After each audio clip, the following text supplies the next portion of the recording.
नमस्कार, आप सभी का एक बार फिर से स्वागत है हमारे चैनल भक्ति ज्ञान में। आज सुनेंगे वरुथनी एकादशी की व्रत कथा। इस एकादशी को सबसे शुभ और फलदायी माना गया है। मान्यता के अनुसार वरुथनी एकादशी व्रत करने से व्यक्ति के सारे पापों का नाश होता है और उसे सौभाग्य की प्राप्ति होती है। हिंदू धर्म शास्त्रों के अनुसार जो व्यक्ति वरुथनी एकादशी का व्रत पूरे मन और श्रद्धा से करता है उसे वैकुंठ लोक की प्राप्ति होती है। पूरे विधि विधान से वरुथनी एकादशी करने वाले व्यक्ति के सारे पाप नष्ट हो जाते हैं। आइए सुनते हैं वरुथनी एकादशी की व्रत कथा। प्राचीन काल में माधांता नाम का एक राजा नर्मदा नदी के तट पर राज करता था। वो अत्यंत दानी और तपस्वी था। राजा हमेशा धार्मिक कार्यों और पूजा पाठ में लीन रहता था।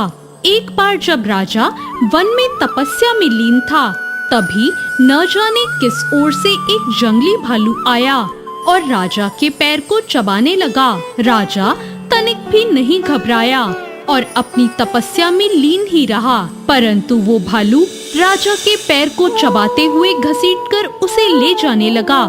तब राजा ने तपस्या धर्म का पालन करते हुए, बिना क्रोध करते हुए अपनी रक्षा के लिए भगवान विष्णु से प्रार्थना की। राजा की प्रार्थना सुनकर भगवान विष्णु वहां प्रकट हो गए और अपने चक्र से उन्होंने भालू का वध कर दिया और राजा को बचा लिया। राजा के पैर को भालू पहले ही खा चुका था। जब राजा ने अपने पैर की हालत देखी तो उसे अत्यंत पीड़ा हुई। वो अपने पैर की हालत देखकर बहुत दुखी हुआ। अपने दुखी भक्त को देखकर भगवान विष्णु ने कहा, हे वत्स, तुम शोक न करो, तुम मथुरा जाओ और वरुथनी एकादशी का व्रत रखकर मेरे वराह अवतार की मूर्ति की पूजा करो। व्रत के प्रभाव से तुम फिर से संपूर्ण अंगों वाले हो जाओगे। भालू के द्वारा तुम्हारे पैर का नष्ट हो जाना तुम्हारे पूर्व जन्म के दुष्कर्मों की सजा थी। भगवान विष्णु की आज्ञा को तुरंत मानकर राजा माधांता ने मथुरा जाकर पूरे श्रद्धा और लगन से वरुथनी एकादशी का व्रत किया। व्रत के प्रभाव से शीघ्र ही राजा पुनः संपूर्ण अंगों वाला और सुंदर हो गया। तो ये थी वरुथनी एकादशी की व्रत कथा। वरुथनी एकादशी के दिन सुबह जल्दी उठकर स्नान करके स्वच्छ वस्त्र धारण करें।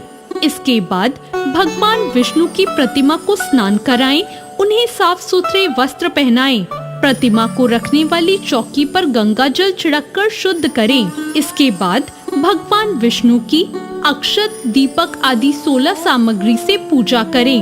भगवान विष्णु को गंध, पुष्प, तुलसी आदि अर्पित करें। व्रत के दिन भगवान विष्णु को भोग अवश्य लगाएं। रात के समय भगवान विष्णु और देवी लक्ष्मी की पूजा करें। हिंदू मान्यताओं के अनुसार पीपल के पेड़ में भगवान विष्णु का वास होता है, इसलिए वरुथनी एकादशी के दिन पीपल के पेड़ पर जल चढ़ाना बहुत शुभ माना जाता है। वरुथनी एकादशी के दिन भगवान विष्णु को पीले फल, पीले रंग की मिठाई का भोग लगाना भी बहुत शुभ होता है। एकादशी के दिन भगवान विष्णु के साथ माँ लक्ष्मी की पूजा करने से घर में सुख, समृद्धि और धन का आगमन होता है। जो भी व्यक्ति वरुथनी एकादशी का व्रत पूरे मन और श्रद्धा से करता है उसे मोक्ष की प्राप्ति होती है। तो ये थी आज की कथा। आपको ये कथा कैसी लगी कमेंट करके जरूर बताएं और साथ ही मेरे चैनल भक्ति ज्ञान को सब्सक्राइब करना ना भूलें। धन्यवाद।